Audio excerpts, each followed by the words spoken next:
کرنا چاہتا ہوں جہاں تک بھی میرا بس چلے، اور یہ جو کچھ میں کرنا چاہتا ہوں اس کا سارا انحصار اللہ کی توفیق پر ہے۔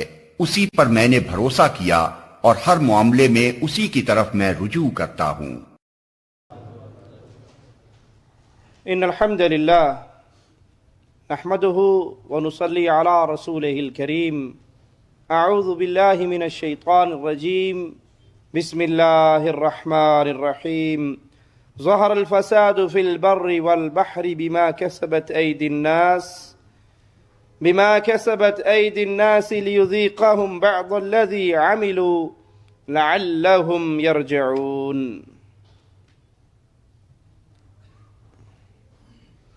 گناہ دلوں کو مردہ کر دیتے ہیں۔ گناہوں سے دل پہ سیاہی طاری ہو جاتی ہے۔ گناہ انسان کی ہلاکت کا سبب ہوا کرتے ہیں۔ گناہ کہتے کسے ہیں؟ گناہ کی تعریف آئیے رسول اللہ صلی اللہ علیہ وسلم کے پیارے فرمان سے سنتے ہیں۔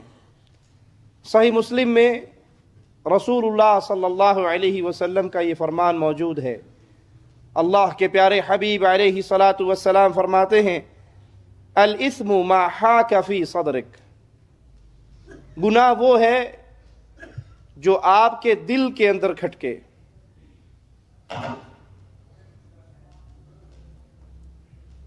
کوئی ایسا عمل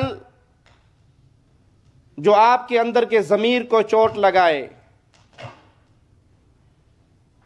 اور آپ کو یہ اچھا نہ لگے کہ میرا یہ عمل لوگوں کو علم ہو، لوگوں سے چھپائیں اپنے جس کام کو، وہ عمل گناہ کا عمل ہے۔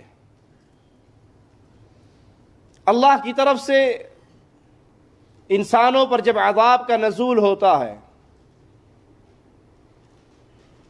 اس کا سبب بھی لوگوں کے ہاتھوں کی کمائی اور گناہ ہے۔ مالک فرماتا ہے خشکی اور تری میں جو فساد پھیلتا ہے یہ لوگوں کی اپنے ہاتھوں کی کمائی ہے۔ آج بھی ہم اپنے معاشرے پہ نگاہ دوڑائیں، خاص طور پہ ہمارے ملکوں میں جو ایک عذاب کا دورہ ہے، اس کی بنیادی وجہ یہی ہے کہ آج کلمہ پڑھنے والے، لا الہ الا اللہ کے اقرار کرنے والے انفرادی طور پہ بھی گناہوں کی دلدل میں گر چکے ہیں، اور اجتماعی طور پہ بھی گناہ اس قوم کو اپنی اندھیری چادروں میں لپیٹ چکا ہے۔ قرآن حکیم کا فرمان جو ہمارے لیے ہدایت کا اور نور کا سرچشمہ ہے وہ سنیے اور یاد کیجئے، ما یفعل اللہ بعذابکم ان شکرتم وآمنتم وکان اللہ شاکرا علیما۔ اللہ کو کیا فائدہ ہے تمہیں عذاب دے کر؟ اگر تم شکر گزار بن جاؤ، اگر تم اہل ایمان بن جاؤ، ایمان لے آؤ اور اللہ کی دی ہوئی نعمتوں پہ شکر کرو تو اللہ تمہیں کیوں عذاب دے گا؟ تمہارے اوپر جو عذاب کا کوڑا برستا ہے وہ تمہاری نافرمانیوں کی بنا پر، اللہ کے ساتھ بغاوتوں کی وجہ سے۔ اور اگر تم اللہ کی نعمتوں پہ شکر ادا کرو تو اللہ ان نعمتوں میں اور اضافہ کرتا ہے۔ اور اگر تم اللہ پر ایمان لے کر آؤ جیسے ایمان لانے کا حق ہے، یہاں عذاب کے ساتھ شکر اور ایمان کا ذکر ہے۔ جب تک ایمان درست نہیں اس وقت تک عذاب کی پکار کسی بھی لمحے قوموں کے سر پہ پڑ سکتی ہے۔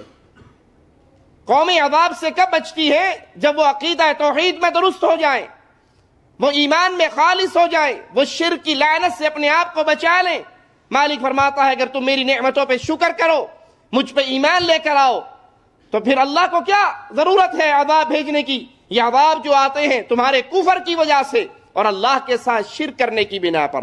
اللہ جاننے والا، بہت قدرت والا، کنٹرول والا، طاقت والا، تمام چیز اللہ کے کنٹرول میں ہے۔ اللہ کے اختیار میں ہے ہر چیز، اللہ جو چاہتا ہے وہی کرتا ہے۔ ان گناہوں کا نتیجہ کیا نکلتا ہے؟ اللہ اپنی نعمتیں چھین لیتا ہے۔ جب انسان اللہ کی نعمتوں پہ کا کفر کرتا ہے تو اللہ ان سے نعمتیں چھین لیتا ہے۔ مالک کا فرمان سنیے، ذَلِكَ بِأَنَّ اللَّهَ لَمْ يَكُ مُغَيِّرًا نِعْمَةً أَنْعَمَهَا عَلَىٰ قَوْمٍ حَتَّى يُغَيِّرُوا مَا بِأَنفُسِهِمْ وَأَنَّ اللَّهَ سَمِيعٌ عَلِيمٌ۔ یہ اس لیے کہ اللہ تعالیٰ ایسا نہیں کہ کسی قوم پہ کوئی نعمت کرے، ان کو انعام سے نوازے اور پھر اس نعمت کو بدل دے، یہاں تک کہ وہ قوم خود اس نعمت کا کفر کر بیٹھے اور اپنی حالت کو بدل لے۔ اللہ سننے والا اور جاننے والا ہے۔ اللہ کی طرف سے نعمتیں، انعامات، رحمتوں کا نزول ہوتا ہے، لیکن جب قومیں اللہ کی نعمتوں پہ شکر کرنے کی بجائے، اللہ پر ایمان لانے کی بجائے وہ اللہ خالق و مالک کو چھوڑ کر ڈھیری والوں کو پوجنا شروع کر دے، درگاہ کو پوجنا شروع کر دے، اپنے جیسے مجبور انسانوں کی عبادت شروع کر دے، اس کفر کے نتیجے میں پھر اللہ کا عذاب بھی برستا ہے اور اللہ اپنی نعمتیں بھی چھین لیتا ہے۔ اور اگر اہل ایمان کی قوم ہو، بستی اہل ایمان کی ہو، شرک سے اپنے آپ کو بچا کر رکھے، تو آئیے قرآن حکیم کے اس انداز پہ غور کیجئے۔ وَضَرَبَ اللَّهُ مَثَلًا قَرْيَةً كَانَتْ آمِنَةً مُطْمَئِنَّةً، اللہ مثال بیان کرتا ہے ایک بستی کی جو ایمان لے کر آئی، خالص اللہ پر ایمان لانے والے، يَأْتِيهَا رِزْقُهَا رَغَدًا مِّن كُلِّ مَكَانٍ، وہ جب حالت ایمان میں تھے تو اللہ کی طرف سے ان پہ رزق آتا تھا، انہیں رزق ملتا تھا، ہر طرف سے فراوانیاں تھی، اللہ کی رحمتیں تھی۔ فَكَفَرَتْ بِأَنْعُمِ اللَّهِ فَأَذَاقَهَا اللَّهُ لِبَاسَ الْجُوعِ وَالْخَوْفِ بِمَا كَانُوا يَصْنَعُونَ، پھر انہوں نے اللہ کی نعمتوں کا کفر کیا، اللہ نے جو انعام دیا تھا اس انعام کا کفر کیا، شکر ادا نہیں کیا، اس نعمتوں کا تعلق ہی اللہ سے توڑ دیا۔ بارش اللہ کی رحمت اور اللہ کی نعمت ہے، قوم والے اگر کہنے شروع کر دیں یہ بارش تو فلاں بابے جی کی نظر دی تھی اس لیے برسی ہے، بارش سے انگور یہ اللہ کی پیدا کرتا ہے، اللہ اگاتا ہے، اللہ کھلاتا ہے اپنے بندوں کو، اپنی مخلوق کو۔ اور اگر قوم ان سارے رزق کے خزانوں کا رشتہ اللہ سے توڑ کر مردوں کے ساتھ جوڑ دے کہ فلاں بابا وہ داتا ہے اور فلاں غریب نواز ہے، فلاں بندہ نواز ہے، یہ ان حضرتوں کی بنا پر ہوتی ہے۔ جب اللہ کی نعمتوں کا کفر کیا جائے تو پھر اللہ مالک ان سے کیا سلوک کرتا ہے؟ فَأَذَاقَهَا اللَّهُ لِبَاسَ الْجُوعِ وَالْخَوْفِ، تو اللہ بھوک اور خوف کا لباس ایسی قوم کو پہنا دیتا ہے۔ کسی پہ طنز کرنا مقصود نہیں، نہ کسی کو چھیڑنا مقصود ہے، اپنے حالت کی اصلاح کی دعوت دیتا ہوں۔ اللہ کے لیے اس آیت کو لے کر بر صغیر کی بستیوں میں نکل جاؤ۔ کیا یہ آیت ہمارے اوپر فٹ نہیں آ رہی؟ کیا اللہ نے ہمیں انعامات سے نہیں نوازا تھا؟ کیا رحمتوں سے نہیں نوازا تھا؟ پھر اس اللہ کی دی ہوئی نعمتوں اور رحمتوں پر شکر کرنے کی بجائے، مزید اللہ کی عبادت کی طرف رجوع کرنے کی بجائے، قوموں نے درگاہیں بنا لی، دربار بنا لیے، مردوں کو پوجنا شروع کر دیا، شرک اکبر کے جرم میں ملوث ہو گئی، کہیں ننگوں کی پوجا، کہیں جانوروں کی پوجا، کہیں بتوں کی پوجا، کہیں ڈھیریوں کی پوجا، کہیں گھوڑے کی پوجا۔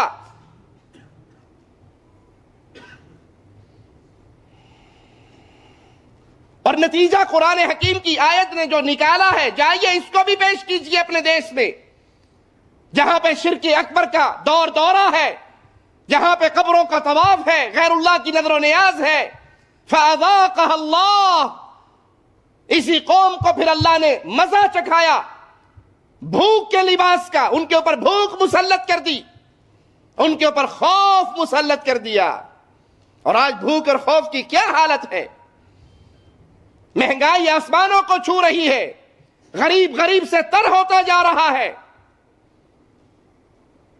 اور خوف کی حالت تو یہ ہے کبھی وہاں دھماکہ کبھی وہاں دھماکہ، نہ مسجدیں محفوظ، نہ بازار محفوظ، نہ عبادت گاہیں محفوظ، نہ سکول محفوظ، ہر جگہ پہ اللہ کے عذاب کا درہ برس رہا ہے.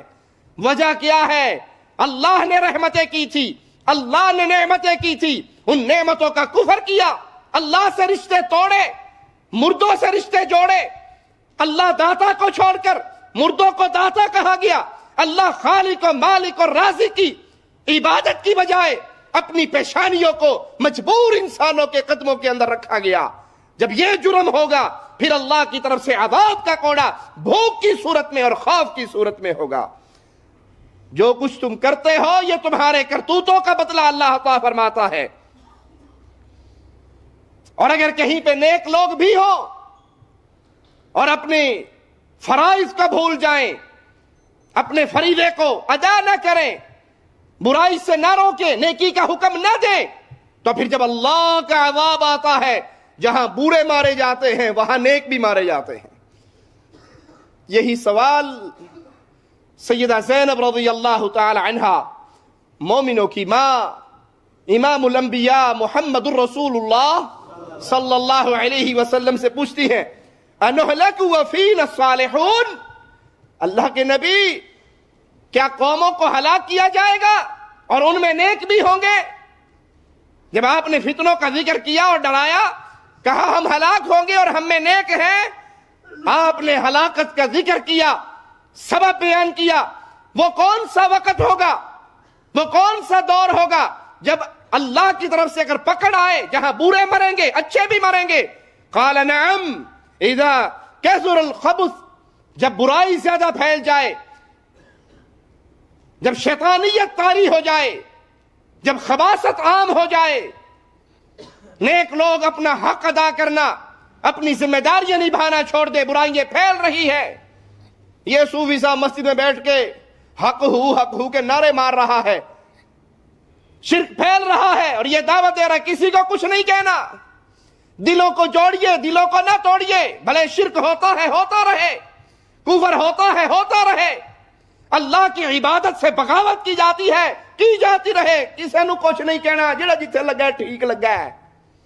جب یہ کیفیت ہو جائے، خباثت زیادہ ہو جائے، شرافت کم ہو جائے، تو پھر انتظار کرو اللہ کی طرف سے عذاب کے درے کے برسنے کا. افامن اہل القرى ان یاتیہم بأسنا بیاتا وہم نائمون، کیا پھر ان بستیوں کے رہنے والے اس بات سے بے فکر ہو گئے کہ ان پہ عذاب رات کے وقت میں آ پڑے جس وقت وہ سوتے ہوں؟ جو اللہ کی بغاوت پہ دن اور رات گزارتا ہے، جو گناہوں کی زندگی میں ڈوبا ہوا ہے، اسے کبھی بھی بے خبر نہیں ہونا چاہیے.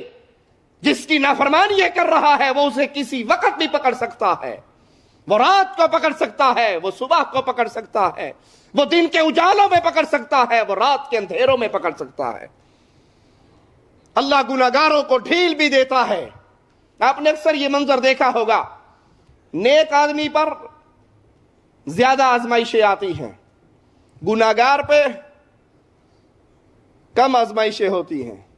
کوئی گناہگار توبہ کر کے دین کی طرف چل پڑے تو اس پہ آزمائشیں آنا شروع ہو جاتی ہیں. شیطان دل میں ڈالتا ہے کہ تو نماز پڑھنا ہے، تیرا بیڑا غرق ہو گیا.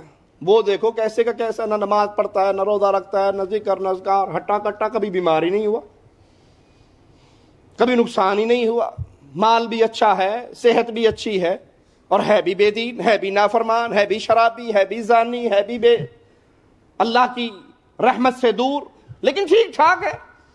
اگر کبھی انسان گناہ کی زندگی گزارتے ہوئے اپنے اوپر اللہ کی پکڑ کا احساس نہ ہو اسے، اور اس پہ پکڑ نہ آ رہی ہو، تو قرآن حکیم کی یہ آیت اپنے سامنے رکھیے، وَلَا يَحْسَبَنَّ الَّذِينَ كَفَرُوا أَنَّمَا نُمْلِي لَهُمْ خَيْرٌ لِأَنفُسِهِمْ. کافر لوگ ہماری دی ہوئی مہلت کو اپنے حق میں بہتر نہ سمجھیں. اگر ہم نے رسی چھوڑی بھی ہے، اگر ہم نے ڈھیل دی بھی ہے، وہ صبح شام شراب کے نشے میں پڑا ہے، وہ صبح شام بدکاری کے بستر پہ ہے، وہ صبح شام سود کے کاروبار کر رہا ہے، اس کو کبھی کوئی پکڑ نہیں آتی. اللہ کہتا ہے ہم نے جو رسی ڈھیلی دی ہے اس کو اپنی جان کے لیے بہتر گمان نہ کرو، بلکہ انما نملی لہم لیزدادوا اثما، ہم نے جو یہ ڈھیل دی ہے وہ اس لیے تاکہ یہ گناہ میں اور بڑھ جائے، یہ اور بدکاری میں بڑھ جائے، یہ اور گناہ میں بڑھ جائے. یہ اللہ کی ناراضگی ہے، یہ اللہ کی طرف سے رحمت والا ماجرا نہیں ہے اس کے ساتھ. یہ ڈھیل ہم نے اس لیے دی ہے تاکہ یہ اپنی نافرمانی میں اور بڑھے. وَلَهُمْ عَذَابٌ مُّهِينٌ. نہایت کیا ہے، اینڈ کیا ہے اس کا؟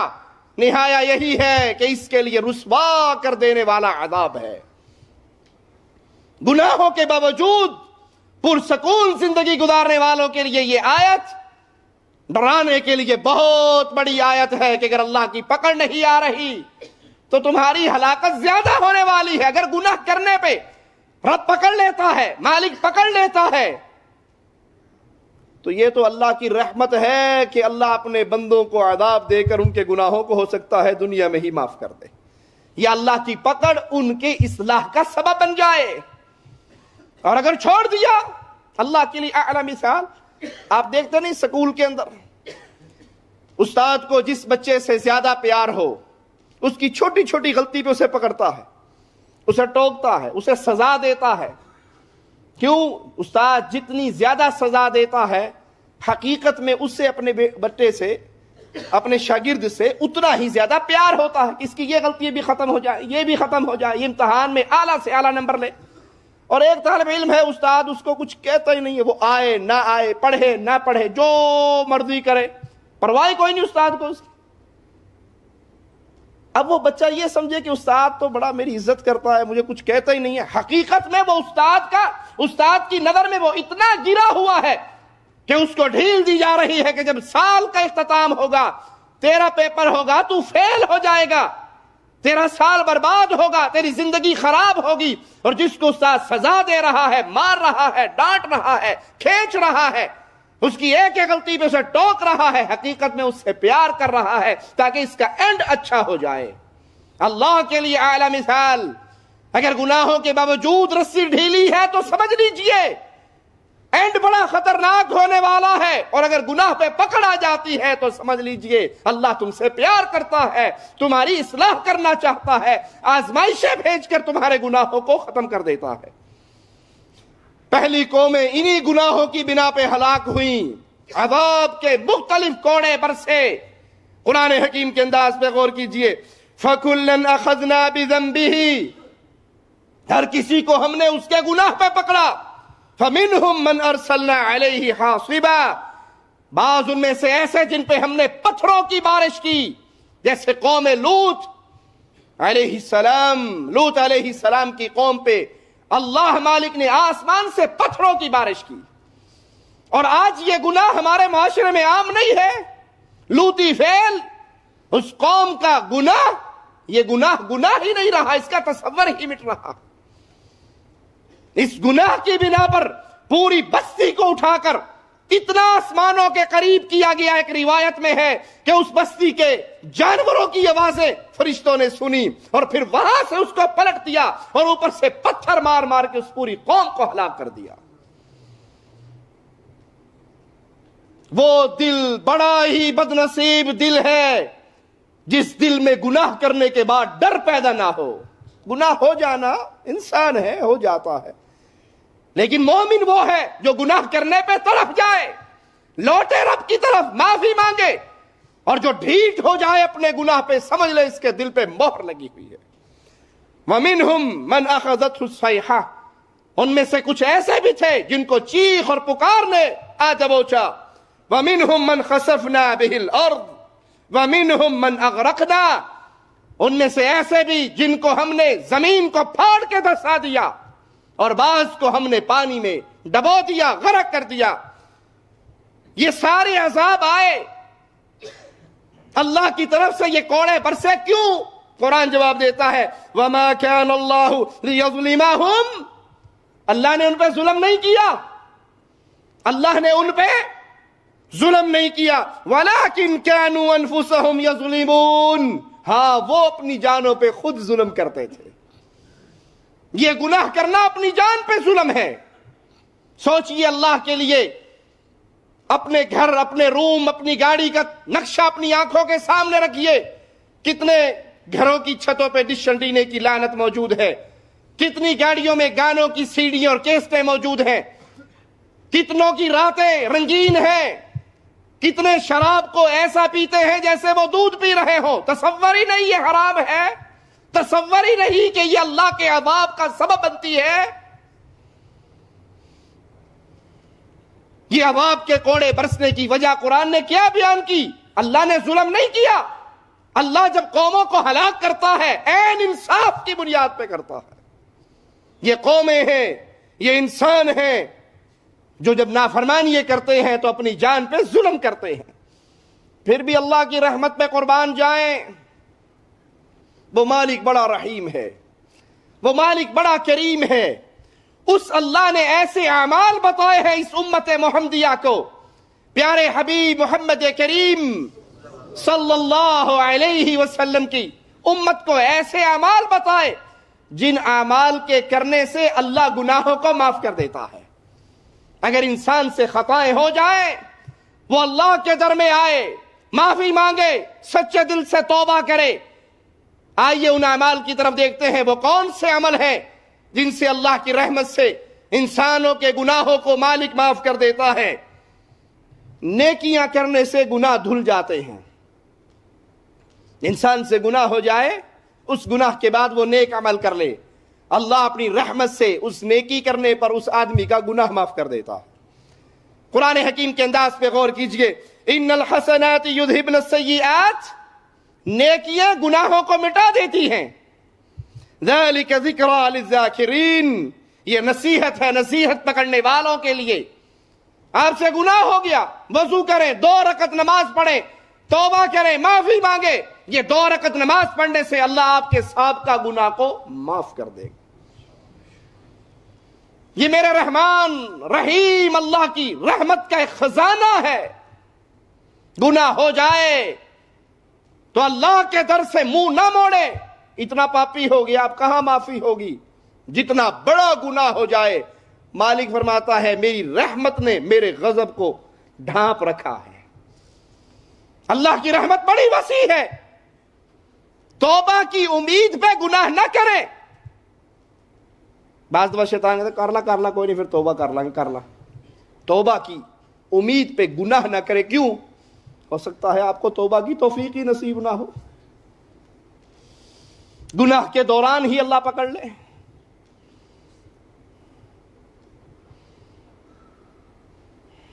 ہاں اگر گناہ ہو جائے انسانی بشری کمزوریوں کی وجہ سے تو فوراً اللہ کے دربار میں معافی کا سوال کریں۔ گناہوں سے بچنے کا ایک بڑا شاندار طریقہ یہ ہے، جو اسباب آپ کو گناہ کی طرف لے کر جا رہے ہیں ان کو چھوڑ دیں، ان دوستوں سے دوستی ختم کر لیں، وہ ٹیلی فون سم توڑ کے پھینک دیں جس میں گناہگاروں کے نمبر ہیں، اپنی جگہ چینج کر لیں، اس معاشرے کو بدل دیں، نیک لوگوں کے معاشرے میں چلے جائیں۔ جب آپ یہ اسباب اختیار کر کے اللہ پر بھروسہ کرو گے اور اللہ سے معافی کا سوال کرو گے، اللہ ضرور اپنی رحمتوں کا خزانہ آپ پہ اتارے گا۔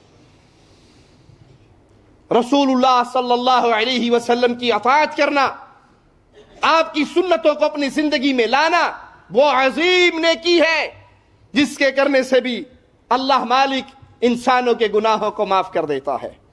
مالک فرماتا ہے قل ان کنتم تحبون اللہ، اے نبی ان سے کہو اگر تم چاہتے ہو اللہ سے محبت کرنا، فاتبعونی یحببکم اللہ، اور رسول اللہ صلی اللہ علیہ وسلم کی اتباع کرو، فاتبعونی میرے پیچھے چلو، یحببکم اللہ، اللہ تم سے محبت کرے گا۔ سوال کیا تھا؟ ان کنتم تحبون اللہ، اگر تم محبت کرنا چاہتے ہو اللہ سے، اللہ کی محبت کا دروازہ کہاں کھلا ہے؟ اتباع محمد رسول اللہ میں۔ اللہ کی محبت کا راستہ نہ کوفے سے، نہ رائے سے، نہ بریلی سے، نہ دیوبند سے، نہ بغداد سے، نہ ملتان سے، اللہ کی محبت کا ایک ہی راستہ ہے اور وہ صرف مدینہ الرسول سے۔ اللہ کی محبت کا ایک ہی پیمانہ ہے، تم اپنے آپ کو محمدی بنا لو، پہلے تم چاہتے تھے اللہ سے محبت ہو، پھر اللہ تم کو اپنا محبوب بنائے گا۔ اور جس کو اللہ اپنا محبوب بنا لے اس کو انعام کیا ملتا ہے؟ وَيَغْفِرْ لَكُمْ ذُنُوبَكُمْ، اللہ تم سے محبت کرے گا، تمہاری زندگی بھر کے گناہوں کو معاف کر دے گا۔ شرط کیا ہے؟ حدیث رسول سنتے ہی کائنات ساری سے ٹکر لے لو، فاطمہ کے بابا سے منہ نہ موڑو۔ آپ کو حدیث رسول پتہ لگ جائے کسی مسئلے میں، وہ نماز کا مسئلہ ہو، وہ نکاح کا مسئلہ ہو، وہ شادی بیاہ کا مسئلہ ہو، وہ موت غمی کا مسئلہ ہو، کسی مسئلے میں جب حدیث رسول کا علم ہو، پھر یہ نہ کو قوم کیا کہے گی، برادری کیا کہے گی، ابو کیا کہیں گے، معاشرہ کیا کہے گا، کو بھاڑ میں جائے پوری دنیا، میں نے تو یہ دیکھنا ہے آمنہ کا لال کیا کہے گا صلی اللہ علیہ وسلم۔ اتباع رسول کا یہ جذبہ جب دلوں میں اترتا ہے، نتیجہ نکلتا ہے وَيَغْفِرْ لَكُمْ ذُنُوبَكُمْ وَاللَّهُ غَفُورٌ رَحِيمٌ، اللہ تمہارے زندگی بھر کے گناہوں کو معاف کر دے گا، وہ تو معاف کرنے والا، رحم کرنے والا ہے۔ صدقہ خیرات کرنا وہ عمل ہے جس سے اللہ مالک انسان کے گناہوں کو دھو دیتا ہے، اور یاد رکھنا اگر اللہ ان گناہوں کو معاف نہ کرے تو قیامت کے دن بہت بڑی ذلت اور رسوائی کا سامنا ہوگا۔ اگر یہ گناہ ویسے کہ ویسے میرے اور آپ کے پلڑے میں رہے، آج تو چھپ چھپ کے اندھیروں میں، بیابانوں میں، سمندروں میں اتر کے گناہ کرتے ہیں۔ نیو ایئر نائٹ پہ جہاز لے کے سمندر میں نہیں چلے جاتے، اور کتنے بے خبر ہو جاتے ہیں میرے رب کی پکڑ سے۔ یہ سمندر بھی تو اللہ کا لشکر ہے، یہ عبداللطیف بھٹائی کا لشکر تو نہیں ہے کہ بابا جی نے کچھ نہیں کہنا جو مرضی کر دے رہی ہے۔ یہ اللہ کا لشکر ہے۔ اللہ اسی سمندر کو حکم دے دے، سونامی کا طوفان کیا رب کے حکم سے نہیں آیا؟ کیا فرعون کو غرق اسی اللہ کے لشکر نے نہیں پکڑا تھا؟ کیا موسیٰ علیہ السلام کے لیے یہی لشکر خشکی کا راستہ نہیں بن گیا تھا؟ وہ سمجھتے ہیں اگر کراچی کے اندر نیو ایئر نائٹ کا جشن منائیں گے، ہو سکتا ہے کوئی چھیڑا چھاڑی کرنے والے پہنچ جائیں، جہاز لے جاؤ اور سمندر میں چلے جاؤ اور جو مرضی کرو۔ ارے اس سے بے خبر ہو جس کی آسمان میں قوتیں ہیں، زمین میں قوتیں ہیں، ہر چیز اس کا لشکر ہے۔ وہ چاہے ہاتھیوں کو چڑیوں سے مروا دے، وہ چاہے فرعون کو پانی میں غرق کروا دے، وہ چاہے ابو جہل کو 2 ننھے بچوں سے مروا دے۔ یہ گناہ اگر ایسے کہ ایسے رہے تو یاد کرنا ایک دن آئے گا جس دن یہ گناہ انسانوں کے سامنے کر دیے جائیں گے۔ اللہ ہمارے گناہوں کو اپنی رحمت سے معاف فرما دے۔ یوم تجد کل نفس ما عملت من خیر محضرا، وہ دن آئے گا بھلائی کا ایک ایک نقطہ آپ کا وہ آپ کے سامنے کر دیا جائے گا۔ یتیم کی کفالت کی اگر آپ نے، وہ نیکی آپ کے سامنے لائی جائے گی۔ ماں باپ کے ساتھ اچھا سلوک کیا، وہ نیکی آپ کے سامنے لائی جائے گی۔ اللہ کے لیے مسجد بنوائی، وہ نیکی آپ کے سامنے۔ ایک ذرہ اگر آپ نے سبحان اللہ کہا، اس سبحان اللہ کا اجر بھی اپنے نام اعمال میں پاؤ گے۔ وما عملت من سوء، اور جو گناہ کا کام کیا، جتنی بار زندگی میں داڑھی شیو کی، ہر بار کا یہ گناہ آپ کے نام اعمال میں ہوگا۔ جتنی بار گانے سنے، جتنی بار شراب پی، جتنی بار بدکاری کی، جتنی بار جھوٹ بولا، جتنی بار غیبت کی، جتنی بار چغلی کی، جتنی بار نمازیں چھوڑی، ایک ایک گناہ انسان کے سامنے اس کی ڈائری کر دی جائے گی۔ پھر اس دن چاہے گا کیا؟ وہ چاہے گا ان بینہا و بینہ امدا بعیدا، کاش میرے اور میرے گناہوں کے درمیان دوری ہو جائے، اور بہت دوری ہو جائے۔ اس خواہش کا اس وقت فائدہ نہ ہوگا اگر اس زندگی میں اپنے اللہ سے معافی مانگ کر اپنے گناہوں پہ توبہ نہ کر لی۔ وَيُحَذِّرُكُمُ اللَّهُ نَفْسَهُ وَاللَّهُ رَؤُوفٌ بِالْعِبَادِ، اللہ تمہیں اپنی ذات سے ڈرا رہا ہے، اور اللہ اپنے بندوں پر بڑا ہی مہربان ہے۔ صدقہ کرنے سے اللہ مالک انسان کے گناہوں کو معاف کر دیتا ہے۔ مالک کا فرمان سنیے، ان تبدوا الصدقات فنعما ہی وان تخفوها وتؤتوها الفقراء فهو خیر لکم، اگر تم صدقہ خیرات کو ظاہر کرو وہ بھی اچھا ہے، اور اگر تم چپکے چپکے پوشیدہ اسے مسکینوں میں دے دو ان کو تو یہ تمہارے حق میں بہتر ہے۔ اس آیت کو سمجھنے کے لیے مثال آپ کے سامنے رکھتا ہوں۔ ایک صدقہ ایسا ہے، آپ کی مجلس میں 8 10 20 50 آدمی بیٹھے ہیں، اور آپ کو اللہ نے ایسا مقام دیا ہے کہ اگر آپ اپنی جیب سے 1000 ریال نکالیں گے تو آپ کے دیکھا دیکھی اور لوگ بھی نکالیں گے، تو ایسے موقع پہ کھل کے صدقہ کرنا، اعلانیہ صدقہ کرنا وہ زیادہ بہتر ہے، تاکہ باقی لوگ جب آپ کو دے کر یہ نیکی کریں گے ان کا اجر بھی اللہ آپ کو عطا فرمائے گا۔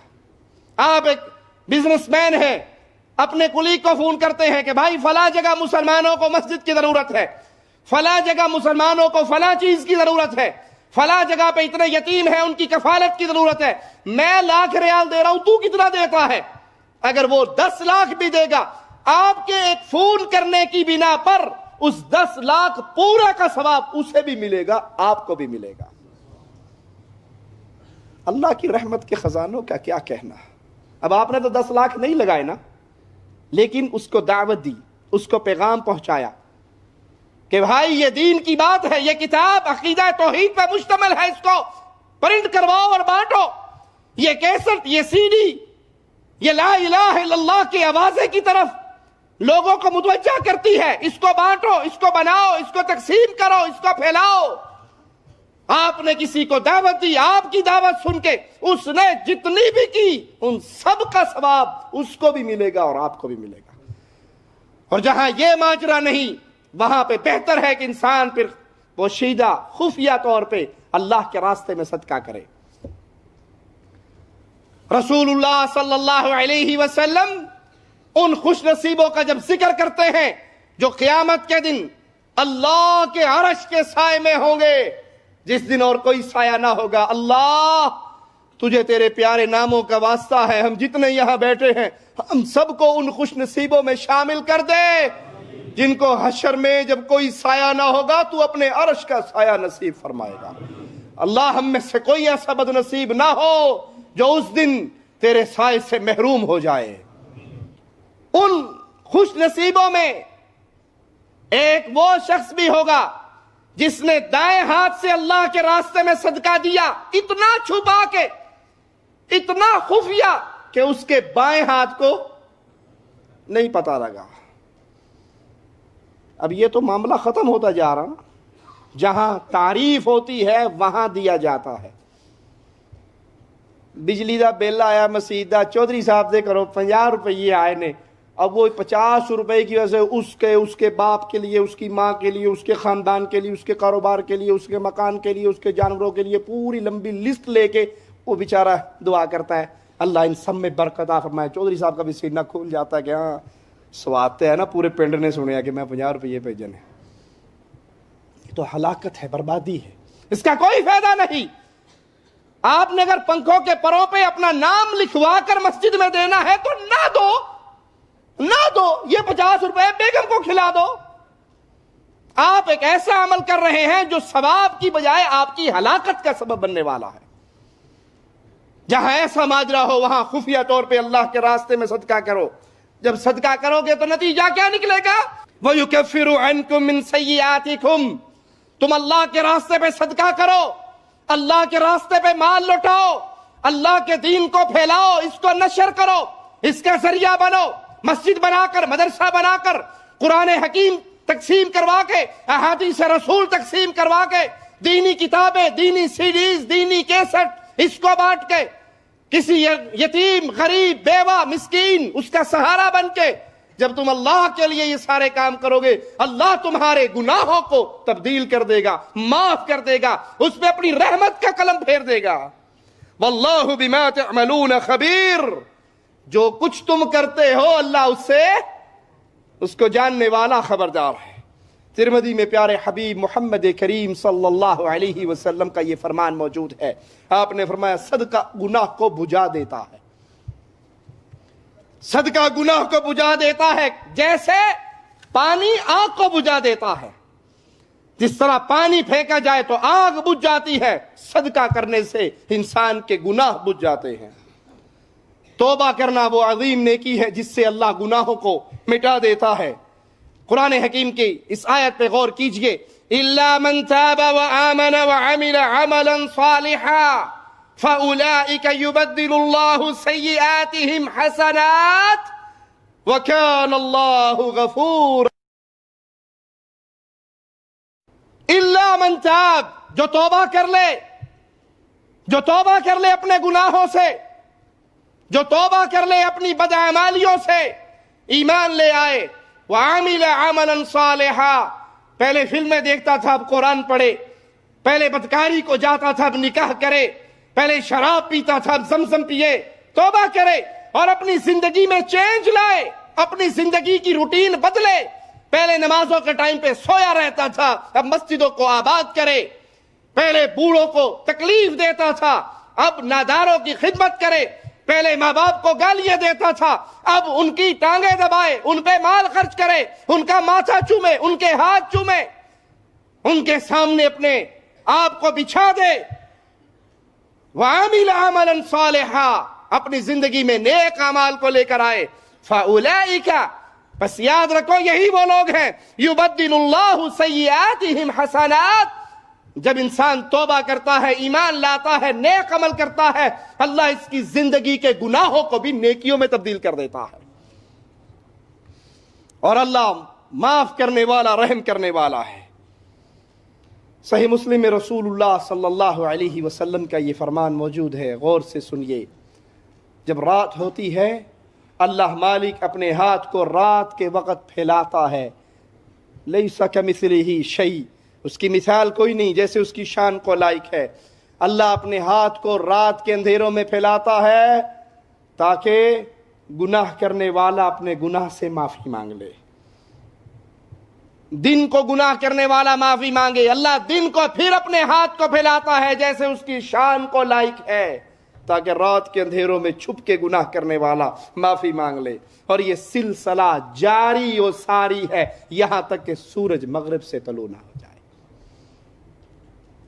اللہ کی رحمت, اللہ کا فضل, اللہ کا کرم. گناہ ہو گیا کوئی بات نہیں, آؤ اللہ کے در پہ معافی مانگو اللہ سے, سچے دل سے توبہ کرو. شیطان نے پھر کروا دیا, پھر توبہ کرو, پھر کروا دیا, پھر توبہ کرو. اگر شیطان اپنا جال آپ کے اوپر ڈال رہا ہے تو سورج جب تک مغرب سے طلوع نہیں ہوتا اس وقت تک اللہ نے رحمت کا دروازہ کھولا ہوا ہے. اللہ کا تقوی اپنے دل میں پیدا کرنے اور سچ بولنے سے بھی اللہ گناہوں کو معاف کر دیتا ہے. یا ایھا الذین آمنوا اتقوا اللہ, اہل ایمان اللہ کا ڈر پیدا کرو اپنے دل میں, اللہ سے ڈر جاؤ. وقولوا قولا سدیدا, جب بات کرو تو کیسی سیدھی بات کرو. کچھ لوگ ٹیڑھی بات کر کے بھی سواد آ گیا بادشاہ. کوئی راستہ پوچھ لے بیچارہ پردیسی, فلاں جگہ جانا ہے, اب وہ جا بیچارہ صحیح رہا ہوگا, الٹا راستہ بتائیں گے, ایویں نہیں پائے جی, اس اشارے تو یوٹن لے لو, اگلے اشارے 3 اشارے تو بعد کھبے جائے جائے تو تھوڑی جگہ مل جائے گی. اور پھر دوستوں میں کہتا ہے اے وہ جی رات پا کے آیا 1 گھنٹہ پھردا رہے گا, اتنا ذلیل ہوئے گا, اور خوش ہو رہے ہیں, بڑا کمال کیتا جی ماشاء, کیا بہادری کی تھی. میرا اپنا ذاتی واقعہ ہے. لاہور میں ایک جگہ پر گلشن اقبال پارک کے قریب ہم کھڑے, ایک ساتھی سے راستہ پوچھ لیا, نہیں پتا تھا اس کا, اور بالکل الٹے ہاتھ پر 1 گلی کے فاصلے پہ وہ جگہ ہے. اس نے ہمیں الٹے راستے پہ ڈالا, ہم کئی گھنٹے تک پریشان رہے. جب گھوم کے پھر واپس آئے تو یہ وہی جگہ تھی جہاں کھڑے تھے. اور اس کو کمال سمجھتے ہیں, بہادری سمجھتے ہیں. باش یہ جو روٹتے پایا پھرتا ہی رہے گا ساری رات. آج یہ گناہ ہے, اس کو مذاق نہ سمجھیے, اس کو تفریح کا باعث نہ سمجھیے. یہ گناہ ہے, ہلاکت ہے. نیکیاں ملتی ہیں, گناہ معاف ہوتے ہیں. کس طریقے سے؟ اللہ سے ڈر جاؤ. وَقُولُوا قَوْلًا سَدِيدًا, جب بھی بات کرو تو سیدھی, اس میں ٹیڑھ نہ ہو, اس میں کجی نہ ہو, زبان سے کچھ اور اندر سیدھی بات جھوٹ کا شائبہ تک نہ ہو.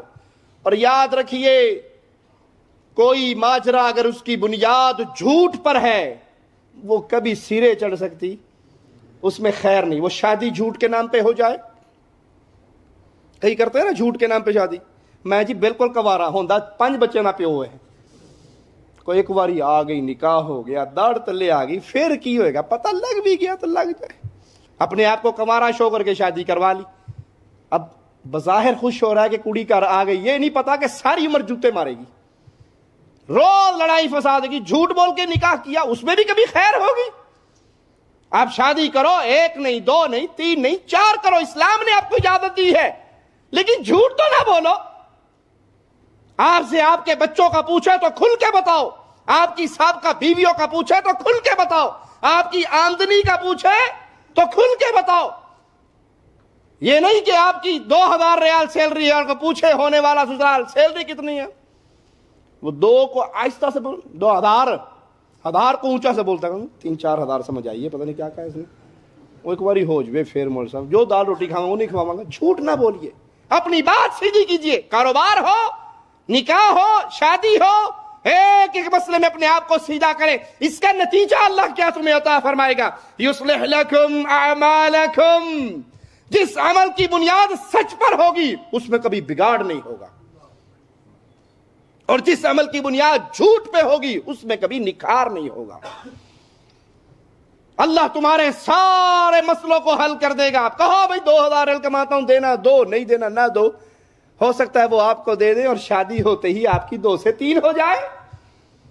رزق تو اللہ کے ہاتھ میں ہے. جھوٹ بولنے سے کیا ملے گا؟ وَيَغْفِرْ لَكُمْ ذُنُوبَكُمْ. اللہ تمہارے معاملے کی اصلاح فرما دے گا اور تمہارے سارے گناہوں کو معاف کر دے گا. وَمَن يُطِعِ اللَّهَ وَرَسُولَهُ فَقَدْ فَازَ فَوْزًا عَظِيمًا. اور جو اطاعت کرتا ہے اللہ کی اور اس کے رسول کی، یہ خوش نصیب وہ انسان ہے جس نے بہت بڑی کامیابی کو ہاتھ ڈال لیا. یہ بڑا ہی کامیاب انسان ہے. مسند احمد و ترمذی میں رسول اللہ صلی اللہ علیہ وسلم کا فرمان ہے، آپ نے فرمایا تم جہاں کہیں بھی ہو اللہ سے ڈرو. جہاں کہیں بھی ہو اللہ سے ڈرو. گھر میں ہو، بازار میں ہو، کاروبار میں ہو، بیوی بچوں میں ہو، دوستوں میں ہو، تنہائی میں ہو، جہاں کہیں بھی ہو اللہ سے ڈرو. لوگوں سے ڈرنے کا فائدہ، لوگ کہتے ہیں کہ مولوی صاحب شیطان کے پیچھے لگے سینما میں فلم دیکھنے کے. چھوٹی چھوٹی داڑھی تھی، مولوی تھا نہیں بتی. چھوٹی داڑھی والے بیچارے دونوں پارٹیوں میں چل جاتے ہیں، مولویوں میں بھی چل جاتے ہیں، ادھر بھی چل جاتے ہیں. راضی رہے رحمان، ناراض نہ ہو شیطان. تو وہ منہ پہ کپڑا لپیٹ کے سینما گھر میں گئے. کوئی یہ نہ دیکھے داڑھی والا مولوی سینما جان ڈیا. اندر جا کے نظر داڑھی دیکھی تو کافی داڑھی والوں نے پھر رومال نیچے کر لیا، کوئی گل نہیں میرے نال دے اور بھی کئی بیٹھے. یہ لوگوں کا ڈر ہے، اس سے فائدہ نہیں ہونے والا. اگر یہ گناہ ہے تو اللہ کے ڈر کی بنا پہ اس گناہ کو چھوڑو. پیارے نبی فرماتے جہاں کہیں ہو اللہ سے ڈرو. گناہ کے بعد نیکی کر لو. اگر شیطان تم سے گناہ کروا دے، شیطان کی مان کے اگر گناہ کر بیٹھے ہو، رحمان کی مان کے 2 رکعتیں نہیں پڑھی جاتی. 100 دفعہ لا الہ الا اللہ وحدہ لا شریک لہ لہ الملک ولہ الحمد یحیی و یمیت وہو حی لا یموت بیدہ الخیر وہو علی کل شیء قدیر. یہ پڑھ لو، شیطان نے جتنی پلاننگ کروائی تھی ساری ختم ہو جائے گی. گناہ کے بعد نیکی کر لو، نیکی گناہ کو ختم کر دیتی ہے. وضو کیجئے، اچھا وضو کیجئے، وضو کرنے سے اللہ گناہ دھو دیتا ہے. صحیح مسلم میں پیارے حبیب علیہ السلام کا یہ فرمان موجود ہے، سنیے. آپ نے فرمایا جس نے وضو کیا، اچھا وضو کیا، اس کے جسم سے گناہ ایسے نکل جاتے ہیں یہاں تک کہ اس کے ناخن کے نیچے والے گناہ بھی نکل جاتے ہیں. صحیح مسلم میں ہی رسول اللہ صلی اللہ علیہ وسلم کا دوسرا فرمان ہے. آپ نے فرمایا من توضا، من خرج من بیتہ، جو نکلے اپنے گھر سے وضو کی حالت میں، وضو کرے، پھر اللہ کے گھروں میں سے کسی گھر میں جا کر اللہ کے فرض کردہ کام میں سے کوئی کام ادا کرے، اس کے ہر قدم پر اللہ گناہ معاف کر دیتا ہے، درجہ بلند کر دیتا ہے. اپنے گھر سے وضو کیا اور پھر مسجد میں گئے, مسجد میں جا کے اللہ کے فرائض میں سے ایک فریضہ ادا کیا, ہر قدم پر گناہ معاف ہوگا, نیکی عطا ہوگی, درجہ بلند ہوگا. صحیح مسلم میں پیارے حبیب محمد کریم صلی اللہ علیہ وسلم کی یہ حدیث موجود ہے. آپ نے فرمایا جو شخص ہر نماز کے بعد 33 دفعہ سبحان اللہ, 33 دفعہ الحمدللہ, 34 دفعہ اللہ اکبر اور 1 دفعہ لا الہ الا اللہ وحدہ لا شریک لہ لہ الملک ولہ الحمد وہو علی کل شیء قدیر, 100 پورے ہو گئے. جو اس کو پڑھ لیتا ہے اللہ اس کے سارے گناہ معاف کر دیتا ہے, اگرچہ اس کے گناہ سمندر کی جھاگ کے برابر کیوں نہ ہو. ہماری حالت کیا ہوتی ہے؟ امام کہتا ہے السلام علیکم ورحمۃ اللہ, السلام ورحمۃ اللہ, اللہم صلی اللہ, جوتی اٹھائی اور وہ گئے. 2 دفعہ درود شریف نہیں پڑھا, اللہم اغفر لی کا, ربنا آتنا کا, اور نکل گئے پتلی گلی سے. کیوں؟ اندر جا کے کرکٹ میچ لگا ہوا ہے وہ دیکھنا ہے, لوڈو کھیلنی ہے, عمران سیریز پڑھنی ہے, یا دوست آئے ہوئے گپے مارنی ہے. جب بدعت آتی ہے سنت اٹھ جاتی ہے. فرض نماز کے بعد اجتماعی دعا بدعت ہے, کسی صحیح حدیث سے ثابت نہیں, کسی صحیح حدیث سے ثابت نہیں. اجتماعی دعا ہر فرض نماز کے بعد اجتماعی دعا کو روٹین بنا لینا, اس وقت تک سنت کے لیے کھڑے نہ ہونا جب تک امام صاحب ہاتھ اٹھا کے اجتماعی دعا نہ کروا دیں, یہ کسی صحیح حدیث سے ثابت نہیں. اس بدعت کے آنے کا نقصان کیا ہوا؟ سنت کیا تھی؟ نماز کے بعد کے اذکار وہ ختم ہو گئے. سارا کچھ مولوی تو گلتے پا چھڑے, مولوی صاحب تسی کہنا آمین آمین آمین, نکل گئے. اور اس سے ملتا کیا ہے؟ آئیے حدیث ہمیں بتاتی ہے, آپ کو سناؤں. بعد غریب صحابہ نے آ کر رسول اللہ صلی اللہ علیہ وسلم کے سامنے عرض کی, یا رسول اللہ صلی اللہ علیہ وسلم, امیر صحابہ تو ہم سے جیت گئے, یہ صدقہ کرتے ہیں, ہمارے پاس تو کچھ ہے نہیں صدقہ کریں. یہ فی سبیل اللہ جہاد میں مدد کرتے ہیں, یہ اللہ کا دیا ہوا مال خرچ کرتے ہیں, نمازیں جیسے ہم پڑھتے ہیں یہ بھی پڑھتے ہیں, روزے ہم رکھتے ہیں یہ بھی رکھتے ہیں, تو قیامت کے دن یہ تو جیت جائیں گے ہم سے. آپ نے کہا تم ایک ایسا عمل نہ بتاؤں جس کے کرنے سے تم امیر لوگوں کے صدقہ خیرات سے آگے بڑھ جاؤ, زکوٰۃ سے آگے بڑھ جاؤ. کہا ضرور بتائیے. کہا 33 دفعہ سبحان اللہ, 33 دفعہ الحمدللہ, 34 دفعہ اللہ اکبر اور 1 دفعہ لا الہ الا اللہ. یہ تسبیح پوری کر لو, اس کا تمہیں اللہ اتنا اجر دے گا کہ تم ان کے اجر و ثواب سے بڑھ جاؤ گے. اب یہ غریب صحابہ, نماز ختم ہوئی, اب وہ ہم جیسے تو نہیں تھے, اب ٹھیک ہے جو کر رہا کرے, مجھے کیا ہے. وہ تو تلاش میں رہتے تھے کہ نبی کی کوئی سنت مل جائے, نبی کا کوئی فرمان مل جائے. ہم کیا کہتے ہیں سنت ہی تو ہے یار, چھوڑ بھی دیا تو سنت ہی تو, سنت ہے, سنت اتنا زور داڑھی رکھ لو, سنت تو ہے, سنت داڑھی میں دین رکھا ہے, داڑھی میں اسلام رکھا ہے. ہم سنت کہہ کے چھوڑ دیتے ہیں اور وہ سنت سن کے اس کو پابندی سے اپنایا کرتے تھے. یہ فرق ہے بس. سنت ہے, فرض چھوڑیں گے تبھی تارک ہوں گے نا. سنت ہے خیر, پڑھ لی نہ پڑھی نہ, کر لیا نہ کرا نہ صحیح.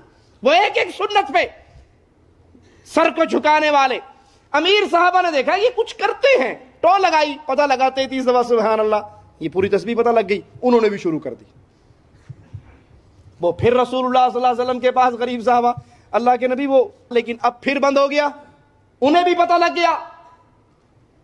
آپ نے کہا ذالک فضل اللہ یؤتیہ من یشاء, یہ تو پھر اللہ کا فضل ہے, جس کو چاہتا ہے عطا فرماتا ہے. یہ تسبیح کر لیجئے. اللہ کے رسول صلی اللہ علیہ وسلم نے فرمایا تمہارے سارے گناہ اللہ معاف کر دے گا, اگرچہ تمہارے گناہ سمندر کی جھاگ کے برابر کیوں نہ ہو. صحیح بخاری میں رسول اللہ صلی اللہ علیہ وسلم کا فرمان موجود ہے, سنیے. آپ نے فرمایا کوئی شخص دن میں 100 مرتبہ سبحان اللہ و بحمدہ کہے, 100 مرتبہ کیا کہے؟ اپنے گریبانوں میں منہ ڈال کے جھانکے, دن میں کتنی بار گانا گاتے ہو؟ پورا نہ بھی گاؤ تو شروع کے 2-4 بول تو کام کرتے ہوئے, ہتھوڑی چلاتے ہوئے, آرا چلاتے ہوئے, ویلڈنگ کرتے ہوئے, زبان میں گنگن ہوتی رہتی ہے نا. اس سے کیا ملتا ہے؟ گناہ ہی لکھا جائے گا اور تو کچھ نہیں ملتا. لیکن یہاں پیارے حبیب کیا فرما رہے, جو دن میں 100 مرتبہ سبحان اللہ و بحمدہ, اس کو 100 مرتبہ کہہ لیتا ہے, اللہ اس کے گناہوں کو مٹا دیتا ہے, اگرچہ اس کے گناہ سمندر کی جھاگ کے برابر کیوں نہ ہو. سمندر کتنا بڑا ہے، اس کا جھاگ کتنی ہوگی، کسی کے اتنے پاپ بھی ہوں، اتنے گناہ بھی ہوں، وہ روزانہ یہ تسبیح کر لے، اللہ اس کے گناہ معاف کر دے گا۔ بخاری و مسلم میں موجود پیارے حبیب کا یہ فرمان سنیے، جو کوئی شخص دن میں 100 مرتبہ کہے لا الہ الا اللہ وحدہ لا شریک لہ لہ الملک ولہ الحمد وہو علی کل شیء قدیر، 100 مرتبہ، مشکل کام ہے۔ اگر آپ اس کو گن کے ٹائمنگ دیکھ کے بھی کرو گے تو زیادہ سے زیادہ آپ کے 12 سے 15 منٹ تک لگیں گے۔ اگر پرسکون انداز میں آپ آرام سے پڑھو، سپیڈ نہ لگاؤ، تب بھی آپ کے 12 منٹ سے زیادہ نہیں لگے گا۔ نتیجہ کیا نکل رہا ہے؟ پیارے حبیب علیہ الصلوۃ والسلام فرماتے ہیں 10 گردنوں کے آزاد کرنے کے برابر اللہ اس کو ثواب عطا فرمائے گا۔ اس خوش نصیب کو 10 گردنوں کے آزاد کرنے کے برابر ثواب ملے گا، 100 نیکیاں لکھی جائیں گی، اس کے 100 گناہوں کو مٹا دیا جائے گا، اور اس کے لیے یہ کلمہ دن اور رات میں شیطان کے شکنجے سے محفوظ ہونے کا راستہ بن جائے گا۔ شیطان نہیں اس پہ حاوی ہوگا۔ جو دن اور رات میں 100 مرتبہ اس کو پڑھ لیتا ہے، 100 مرتبہ فجر کی نماز کے بعد پڑھ لو، 100 مرتبہ مغرب سے پہلے پڑھ لو، سورج کے غروب ہونے سے پہلے پڑھ لو، 10 گردنیں آزاد، 10 غلام۔ کس میں طاقت ہے کہ 10 غلام روزانہ خریدے اور اللہ کے نام پہ آزاد کر دے؟ ہے اتنی طاقت؟ 100 گناہ معاف ہو گئے، 100 نیکیاں مل گئی، اور شیطان کے سارے شر سے محفوظ ہو گئے۔ عمرہ کرنا ایسی نیکی ہے جس سے اللہ مالک انسان کے گناہوں کو معاف کرتا ہے۔ بخاری و مسلم میں ہے، پیارے حبیب علیہ السلام نے فرمایا ایک عمرہ دوسرے عمرے تک درمیانی وقت کے گناہوں کا کفارہ بن جاتا ہے۔ پیارے حبیب نے فرمایا حج اور عمرے میں مطابقت کرو، بار بار کرو حج اور عمرہ۔ نتیجہ کیا نکلے گا؟ 2 فائدے حدیث ہمیں بتا رہی ہے۔ ایک تو اللہ تمہارے گناہوں کو معاف کر دے گا، اور ایک اللہ تمہاری غربت کو ختم کر دے گا۔ بظاہر آپ کے 70-80 ریال لگ رہے ہیں، 100 ریال لگ رہے ہیں، لیکن میرے نبی کا وعدہ ہے، اور محمد کا وعدہ جھوٹ ہو سکتا صلی اللہ علیہ وسلم، کہ محمد کریم وہی وعدہ کرتے ہیں اپنی امت سے جو امت کا رب ہمارے نبی کو بتاتا ہے۔ حج اور عمرہ بار بار کرو، بار بار عمرے پہ جاؤ، ہر 2 مہینے کے بعد، ہر مہینے کے بعد، ہر 3 مہینے کے بعد، زیادہ سے زیادہ عمرے کرو۔ اللہ تمہارے گناہوں کو معاف کرے گا، تمہاری غربت کو امیری میں بدل دے گا۔ پیارے نبی صلی اللہ علیہ وسلم پہ درود و سلام پڑھنا وہ عظیم نیکی ہے جس سے انسانوں کے گناہ معاف ہو جاتے ہیں۔ پیارے نبی صلی اللہ علیہ وسلم نے فرمایا جس نے مجھ پر 1 دفعہ درود بھیجا اللہ اس کے 10 گناہ معاف کر دیتا ہے۔ یہ حدیث بھی صحیح مسلم میں ہے۔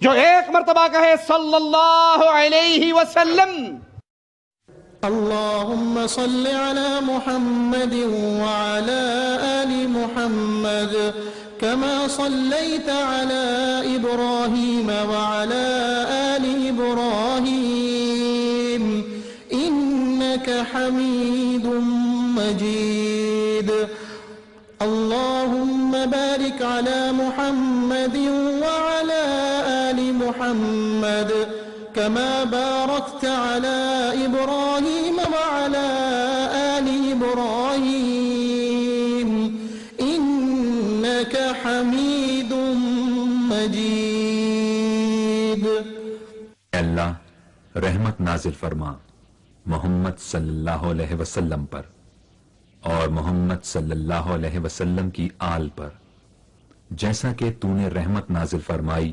ابراہیم علیہ السلام پر اور ابراہیم علیہ السلام کی آل پر، بے شک تو بڑی تعریف والا بزرگی والا ہے۔ اے اللہ برکت نازل فرما محمد صلی اللہ علیہ وسلم پر اور محمد صلی اللہ علیہ وسلم کی آل پر، جیسا کہ تو نے برکت نازل فرمائی ابراہیم علیہ السلام پر اور ابراہیم علیہ السلام کی آل پر، بے شک تو بڑی تعریف والا بزرگی والا ہے۔ 1 دفعہ کہو آپ نے صلی اللہ علیہ وسلم کا ترانہ 1 دفعہ گایا، آپ کے گناہوں کو اللہ تعالیٰ 10 گناہوں کو معاف کر دیتا ہے۔ ایک صحابی نے آ کر کہا تھا یا رسول اللہ صلی اللہ علیہ وسلم میں نے اپنی دعا میں آپ پر درود پڑھنے کا ایک وقت مقرر کر رکھا ہے، ایک حصہ درود پڑھتا ہوں باقی حصے میں دعا مانگتا ہوں. آپ نے فرمایا اچھا بہتر ہے اگر تو درود اور زیادہ کرے گا. تو کہا ٹھیک ہے میں 2 حصے درود کر لوں گا, باقی دعا مانگ لوں گا. فرمایا اگر درود زیادہ پڑے گا تیرا ہی فائدہ ہے. کہا پھر 3 حصے درود ہی پڑھوں گا, دعا نہیں مانگوں گا. جتنا وقت دعا کے لیے مقرر تھا سارا آپ پہ درود و سلام میں گزار دوں گا. اللہم صلی علی نبینا و حبیبنا محمد صلی اللہ علیہ وسلم, یہی پڑھتا رہوں گا. خوشخبری سنیے پیارے حبیب کے پیارے لبوں سے. فرمایا اگر تو یہی کرے گا اللہ بغیر مانگے تیری تمناؤں کو پورا کر دے گا, تیرے گناہوں کو معاف کر دے گا. بغیر مانگے تیری تمنائیں پوری. نسخہ لے لیجئے, آپ کے دل میں ہے کوئی یہ دعا اللہ میری قبول کر لے, اس نیت کو دل میں رکھیں اور اس نیت سے پیارے حبیب پہ درود و سلام پڑھتے جائیں. بغیر مانگے ہی اللہ پوری کرتا رہے گا اور اللہ گناہوں کو معاف کر دے گا. آپ کے کھاتے میں گناہ نہیں رہیں گے. یاد کر لیجئے گناہ انسان کو ہلاکت کے دروازے پہ لے کے جاتے ہیں, بربادی کا منہ دکھاتے ہیں. ہماری زندگی تو صبح شام گناہوں میں بھری ہوئی ہے. ہمارے بابا آدم علیہ الصلوۃ والسلام سے ایک ہی گناہ ہوا تھا نا, ایک گناہ اللہ نے جنت سے نکال دیا. اس سے کیا سمجھ آئی کہ ایک گناہ بھی رہ گیا باقی تو جنت میں داخلہ ممکن. یا تو اللہ اپنی رحمت سے سارے گناہ معاف کر دے, یا اللہ نہ کرے پھر اس گناہ گار کو جہنم کا عذاب ہو اور وہاں سے اپنے گناہوں کی خلاصی کروا کے پھر جنت میں جائے گا. جنت اور گناہ برابر جمع نہیں ہو سکتے کہ گناہ بھی ہو باقی اور جنت بھی مل جائے. بابا آدم سے ایک ہی ہوا تھا اور جنت سے نکال دیے گئے. میری اور آپ کی تو زندگی گناہوں میں ڈوبی ہوئی ہے. اللہ کے لیے توبہ کیجئے, اللہ کے لیے اللہ سے معافی مانگیے, ایسے اعمال کیجئے جن اعمال سے اللہ گناہوں کو دھو دائے. اللہ سے دعا ہے اللہ ہمارے گناہوں کو معاف فرما دے, اللہ ہماری خطاؤں کو معاف فرما دے, اللہ ہماری سیاہ کاریوں کو معاف فرما دے.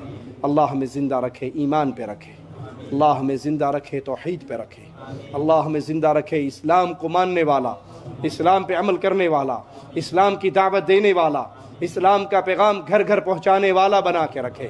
جب اللہ موت دے, جب اللہ اپنے پاس بلائے تو اس حال میں موت ہو, اس حال میں آخری زندگی کے ایام گزر رہے ہوں کہ وہ زندگی کے آخری ایام اللہ کی عبادت کرتے ہوئے ہم زندگی کے بہترین ایام گزار رہے ہوں. اللہ اس حال میں اپنے پاس بلائے, اللہ ہم سے راضی ہو, اللہ ہم سے راضی ہو, اللہ ہماری خطاؤں کو معاف کر چکا ہو, ہماری سیاہ کاریوں کو اللہ معاف کر چکا ہو, ہماری خطاؤں سے درگزر فرما چکا ہو.